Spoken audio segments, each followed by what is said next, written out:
Bonjour à tous et bienvenue dans votre rendez-vous de la mi-journée. Aujourd'hui, je reçois Mohamed Lakila. Bonjour. Bonjour.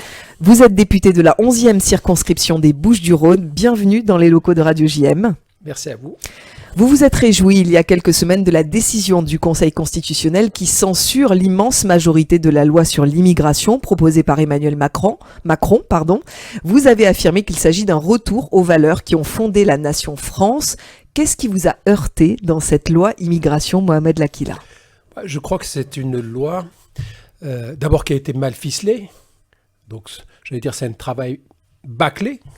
Et là, je me mets avec les députés, les sénateurs qui ont travaillé à ce sujet. Donc, c'était une loi, celle a été rejetée pour la moitié quasiment du texte par le Conseil constitutionnel. C'est qu'elle a été bâclée.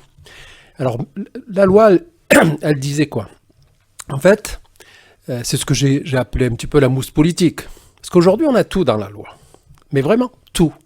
C'est-à-dire, quand vous avez des travailleurs clandestins dans un restaurant, la loi aujourd'hui, 1, on expulse les clandestins qui sont arrêtés. 2, l'employeur est pénalement responsable, donc amende, prison, et on confisque même son bien. Alors pourquoi on ne le fait pas ?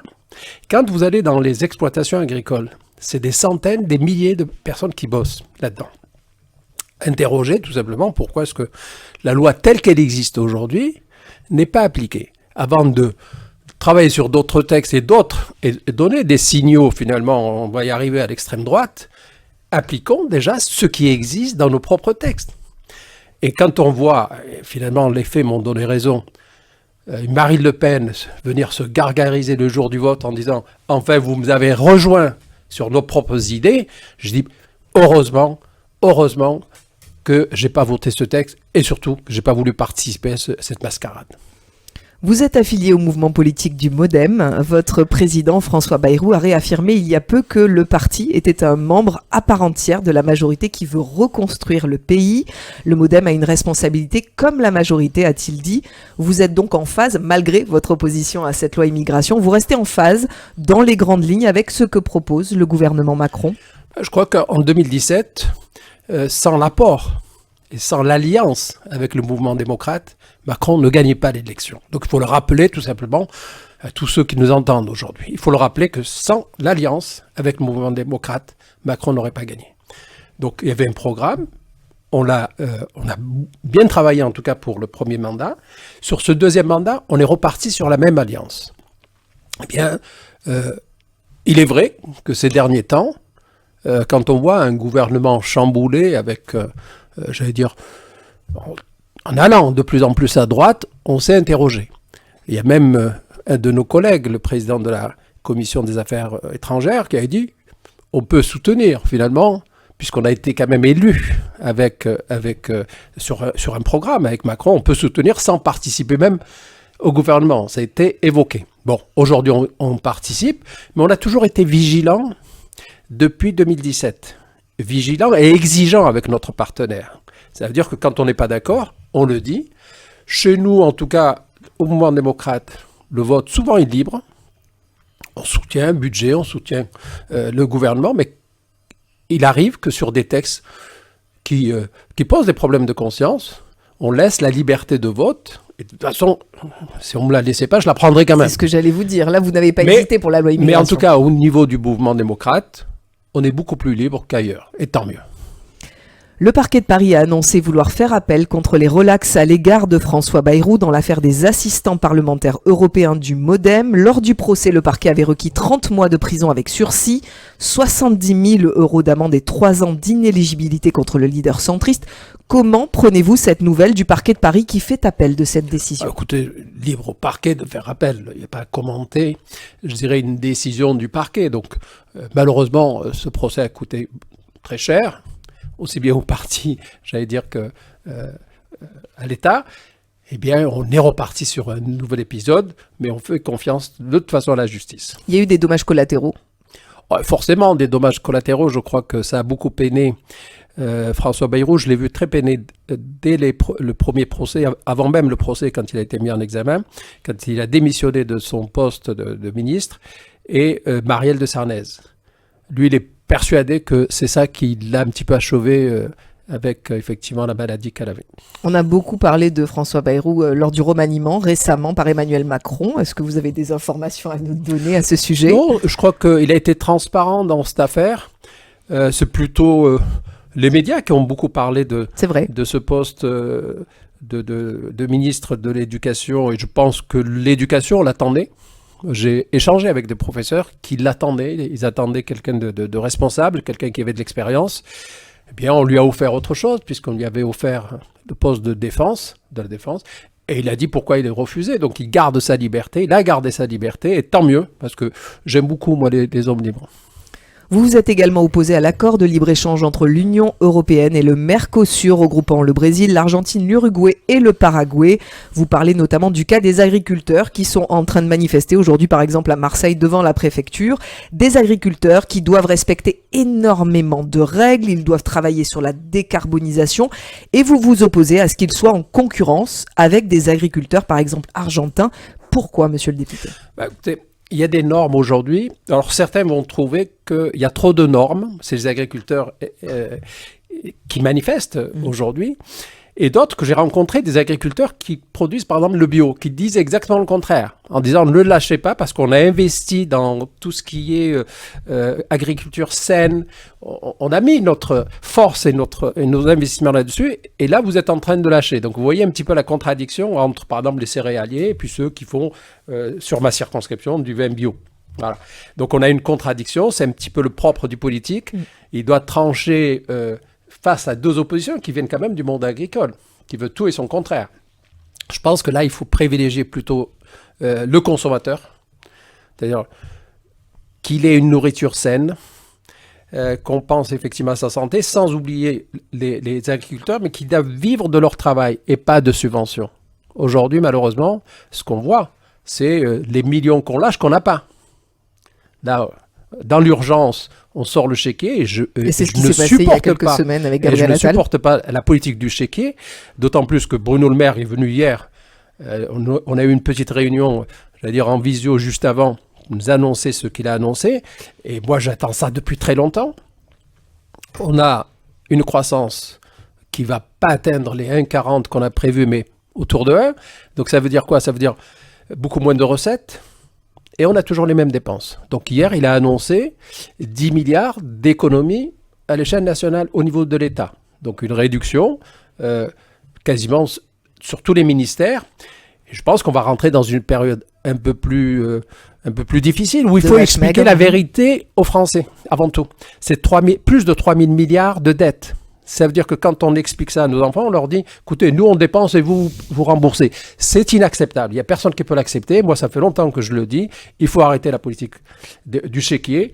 Il faut mieux gérer en tout cas un bon père de famille, quitte à déplaire à telle ou telle catégorie de nos concitoyens. Oui, mais ça va mettre du temps, j'imagine. Là, les agriculteurs qui sont devant la préfecture aujourd'hui à Marseille, ils ont besoin d'action. C'est pas avec un chèque qu'on va régler le problème. Voilà. Donc pour vous voyez sur le long terme. C'est sur le long terme, mais à très court terme, on a quand même des dépenses. Donc il faut faire face. Là, en même temps, on réduit de 10 milliards nos dépenses de l'État, mais on vient de lâcher plus de 4 milliards. 3 milliards pour l'Ukraine. Et c'est un pays qu'il faut aider parce que là, aujourd'hui, c'est à notre frontière, la guerre est là. Et on lâche pour les agriculteurs, en fait, toutes les catégories qui bougent. Et ça, c'est inacceptable. On ne doit pas réagir, on ne doit pas être en réaction, on ne doit pas attendre le rapport de force. Effectivement, la SNCF. Alors en France, c'est un petit peu la culture. C'est-à-dire qu'on ne discute pas. On bloque toute la France, on bloque tout le pays, puis après on essaie de discuter, de négocier. Je crois que c'est pas acceptable. Oui, mais là, Mohamed Lakila, dans 4 mois, les Jeux Olympiques sont là, le monde entier va regarder la France. Ils apprendront comment faire une grève en France. Voilà, la France, je crois qu'on est, on est les spécialistes de la grève. On va leur enseigner comment bloquer un pays. C'est inacceptable. Je crois que ça, il faut l'entendre. Il faut accueillir d'abord ces Jeux parce que c'est une vitrine pour la France. Eh bien, il va falloir être raisonnable. S'il y a négocier, il faut négocier, mais encore faut-il avoir les moyens de la négociation. Si on n'a pas de moyens, je suis désolé, on ne va pas endetter nos enfants pour faire plaisir à telle ou telle catégorie de Français. Surtout que les Jeux Olympiques, c'est une manne économique très importante. C'est énorme et il faut tout faire pour que ça se déroule le mieux possible. Alors concernant justement cette opposition que vous aviez concernant l'Union européenne et le Mercosur, donc pourquoi vous vous opposez justement à cet accord? Parce qu'il faut respecter un minimum, je dirais, de normes quand même. Mais si on prend un peu de recul, on est quand même dans une économie mondialisée. C'est une certitude. Alors c'est vrai qu'il y a le réchauffement climatique, il faut faire en sorte que les produits ne traversent pas la Terre entière, mais en même temps, il faut être un consommateur acteur. C'est-à-dire qu'aujourd'hui, quand on fait son marché, il ne faut pas vouloir des oranges toute l'année, il ne faut pas vouloir des fraises de toute l'année, etc. Donc il y a une forte demande aujourd'hui qui fait que on importe des bananes, on importe des tomates qui font le tour de la Terre. Et donc, moi, c'est plutôt le consommateur qui m'intéresse en disant « Soyez plutôt acteur et faites en sorte de consommer local. » 1-2-1-2. Allez, c'est bon. Vous êtes député de la 11e circonscription des Bouches-du-Rhône. J'aimerais votre sentiment à 2 mois et demi de l'arrivée de la flamme olympique. On sait que ça va avoir lieu le 8 mai sur le Vieux-Port. Est-ce que nous serons prêts, Mohamed Lakila, et est-ce que la ville de Marseille est à la hauteur de ce qu'attend la cité phocéenne? Je crois que d'abord c'est une fierté de l'accueillir sur le Vieux-Port. Et au-delà de Marseille, c'est, je dirais, tous les Français qui vont suivre ça de très près et tout le monde va vouloir être au rendez-vous. Aux premières loges. Première loge, voire même en mer. Donc on va essayer même d'être sur un bateau pour aller à l'accueil de cette flamme parce que c'est un vrai symbole. C'est un symbole d'abord de sportif, certes, mais de communion, de voir cette flamme arriver en France, à Marseille, et partir ensuite dans les villages et les villes et faire le tour. Je crois que c'est un moment vraiment qui va être important pour tout le monde et on l'attend tous, et avec fierté surtout. Est-ce que, pour le coup, vous pensez que les infrastructures seront prêtes, les Marseillais seront prêts tout aussi le monde pour sera cet prêt. événement? Moi, je suis un optimiste. Vous êtes un optimiste. On va parler justement de la loi électorale PLM Paris-Lyon-Marseille. Vous avez demandé justement que cette loi soit abrogée. Expliquez-nous, Mohamed Lakila, quelles sont les raisons de cette requête. Vous le savez peut-être pas, mais j'ai été élu il y a quelques années en arrière dans le 13 et 14e arrondissement de Marseille, donc le 16e secteur. Et on s'aperçoit que finalement, il y a une mairie de secteur sur Marseille ou un arrondissement sur Paris ou Lyon n'ont pas de pouvoir. C'est-à-dire que votre maire de secteur, s'il n'est pas dans la majorité municipale, n'a aucun pouvoir. Donc à partir de là, j'ai déposé une loi, effectivement, une proposition d'abrogation de la loi PLM pour que le citoyen vote à Marseille, Paris ou Lyon comme il vote à Bordeaux, à Toulouse ou à Nice. C'est ce qu'on appelle le droit commun. Un chiffre. Il y a 503 000 habitants à Toulouse. Il n'y a pas d'arrondissement. Il y a 522 à Lyon. Il y a des arrondissements. Et le maire de Toulouse, il dit, moi, pour faire de la proximité, je désigne parmi mes adjoints des maires de quartier, 40. C'est-à-dire qu'il fait beaucoup plus de proximité que les secteurs ou les arrondissements. Les arrondissements, comme ici à Marseille. Et finalement, quand vous avez quelqu'un en face de vous, il a le pouvoir. Il ne peut pas vous dire c'est le maire, c'est la mairie centrale. Donc à partir de là, j'avais posé d'ailleurs la question au président de la République juste avant son interview. Et on a vu son interview où il a dit, par rapport à cette élection, il est favorable au droit commun. C'est-à-dire on vote, lui il a dit comme à Amiens, à Paris, Lyon, Marseille, comme à Amiens ou à Bordeaux. Donc je pense que ça va dans le bon sens, principalement pourquoi ? Pour de la démocratie directe. On ne fait pas une loi, parce que la loi PLM à l'époque, elle avait été faite pour que Defferre reste au pouvoir, avec moins d'électeurs, en tout cas moins de suffrages en sa faveur, qu'à l'époque son concurrent Gaudin. Donc aujourd'hui, moi, mon souhait, c'est justement de revenir au droit commun. Ça intéresse les Marseillais. Je vais rencontrer d'ailleurs des maires de secteur dès la semaine prochaine. J'ai des rendez-vous avec les maires de secteur. Benoît Payan, apparemment, il est favorable plutôt à une élection directe. Je pense qu'il faut convaincre les autres. ceux qui veulent conserver l'espèce de petit pouvoir. Il n'y a pas de pouvoir dans les mairies de secteur, il faut le savoir. On donne des avis, on gère des petites concertations. Choses. Voilà. Mais je pense que puis ça ferait de l'économie pour nos finances. Et nos finances locales. Vous pensez que c'est quelque chose qui peut être mis en place rapidement? Eric Woerth, qui travaille sur ce sujet, il a une mission du président de la République, me dit que c'est la volonté du président d'y arriver très vite. Voilà, pour les prochaines élections. Et si on y arrive, tant mieux pour la démocratie directe et pour nos concitoyens. On va parler évidemment de la situation en Israël. 134 otages sont encore entre les mains du Hamas, des hommes, des femmes, des enfants. Une marche a été organisée hier matin sur la Corniche. Plus de 2500 personnes se sont réunies pour demander la libération sans condition de tous ces otages. Mohamed Lakila, quelle est selon vous la solution pour arriver à la libération de ces otages à plus de 4 mois du plus grand massacre antisémite de notre siècle, comme s'est exprimé le président Macron? Je crois que tout le monde est mobilisé sur cette affaire pour libérer les otages. Quoi qu'on a entendu le président Macron, récemment j'ai vu le ministre des Affaires étrangères qui régulièrement, alors tout n'est pas dit, les négociations qui sont en cours, avec qui on discute, etc., ça se fait par notre diplomatie. En tout cas, tout le monde est mobilisé. J'espère, il n'y a pas si longtemps, j'étais aux Émirats Arabes Unis, le gouvernement des Émirats, les Émiratis sont mobilisés également et interviennent dans ce genre de négociations. Donc je pense que toutes les parties prenantes font tout pour libérer les otages. En même temps, c'est un drame. C'est un drame humain qui n'a pas de nom avec ce qui s'est passé et ce qui continue de se passer aujourd'hui. Dès dimanche prochain, j'irai à Tel Aviv et j'irai certainement au kibbutz, etc., avec une association qui s'appelle Elnet. Pas pour aller voir les horreurs qu'il y a eu, mais en tout cas pour aller sentir un peu le peuple. Et j'aimerais faire le même voyage aussi en Cisjordanie ou ailleurs, parce qu'aujourd'hui, ceux qui souffrent, c'est le peuple, avant tout. Je crois que tous ceux qui ont travaillé à la paix, malheureusement, ont été écartés, voire, pour certains, assassinés. On se rappelle de Rabin, etc. Et même le 7 octobre, dans les kibbutz, la plupart des gens qui ont été assassinés militaient pour la paix. Tous ceux qui militent pour la paix, malheureusement, sont ou assassinés, ou en tout cas sont écartés. Donc tout ce qui est recherché aujourd'hui, par la France, par l'Europe, par le président, on le voit dans toutes ces démarches, c'est la recherche de la paix.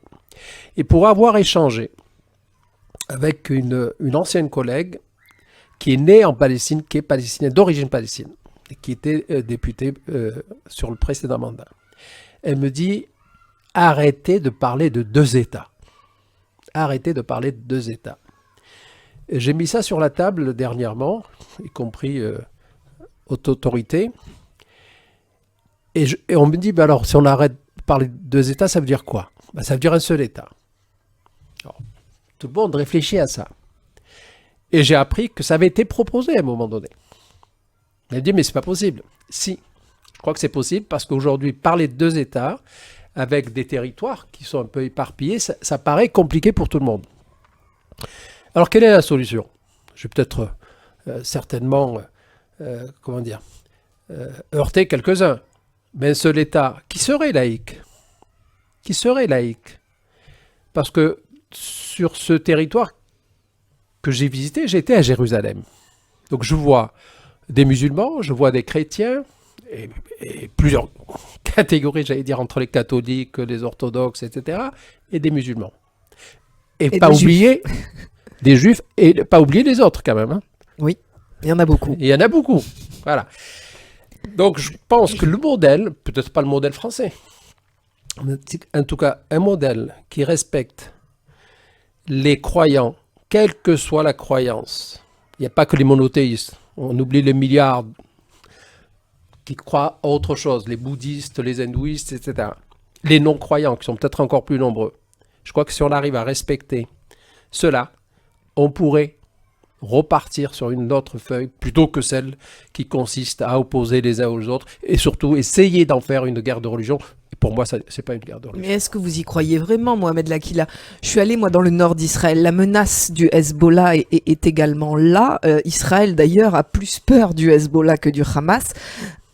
On voit pas le bout du tunnel, sans faire de mauvais jeu de mots. Non, mais aujourd'hui, personne ne voit le bout du tunnel. Personne ne le voit. Et malheureusement, ça dure depuis trop longtemps. La maman, que ce soit la maman juive ou la maman palestinienne, elle pleure de la même manière. De la même manière. Donc il faut penser à ces mamans-là, au peuple aujourd'hui qui souffre, au peuple qui voit leurs enfants partir, parce que souvent, ceux qui donnent des ordres, ils sont dans des bureaux. Ceux qu'on envoie se faire tuer, c'est les gamins de 18, 19 ans. Qui n'ont jamais connu la guerre. Et moi, je suis papa et je suis grand-père. Ça, c'est inacceptable. Et on revit des périodes qu'on avait un petit peu oubliées. On le voit en Ukraine, mais on le voit aussi, effectivement, au Moyen-Orient ou ailleurs, près de l'Europe. Donc, c'est une situation difficile. On ne peut sortir que par la recherche de la paix, dans les négociations. Souvent, c'est ce qu'on dit souvent, on discute avec son ennemi, pas avec ses amis. Et donc, je pense il est temps que ça s'arrête, qu'on arrête tous ces massacres. Difficile d'évaluer les morts côté palestinien liés à cette guerre. La presse reprend les chiffres du Hamas, environ 30 000 personnes palestiniennes décédées depuis plus de 4 mois. Demandez-vous, comme beaucoup de députés français, un cessez-le-feu, notamment de la part d'Israël. Et si c'est le cas, demandez-vous aussi des choses aux terroristes du Hamas. Un mort reste un mort. Un être humain reste un être humain. Une vie de plus, c'est pas les chiffres. C'est pas 30 000, 40 000. Mais ces chiffres sont... Ils sont terribles. C'est terrible. C'est-à-dire une vie humaine ôtée, et je vous dis souvent, c'est des gamins. On parle même de 11 000 gamins tués. Donc c'est inacceptable. Oui, il faut un cessez-le-feu, il faut qu'on libère les otages sans condition, et il faut se débarrasser des extrémistes, et notamment le Hamas. Et ça, c'est aussi au peuple palestinien, mais malheureusement, je pense qu'ils n'ont pas les moyens aujourd'hui de s'en débarrasser. Et vous, votre visite dimanche en Israël va vous permettre aussi de sentir tout simplement l'atmosphère israélienne. D'aller voir effectivement le peuple, parce que c'est auprès du peuple qu'on ressent mieux les choses. Et vous viendrez nous dire ce qui s'est passé. Je viendrai avec grand plaisir vous le dire. Merci beaucoup Mohamed Lakila, député de la 11e circonscription des Bouches-du-Rhône, d'avoir été avec nous dans les studios de Radio JM. À très bientôt, j'espère. À très bientôt, merci. Pour voir ou revoir cette interview, n'hésitez pas à aller sur notre site internet radiojm.fr, notre Instagram, Facebook et notre application Radio JM. Très bel après-midi à tous.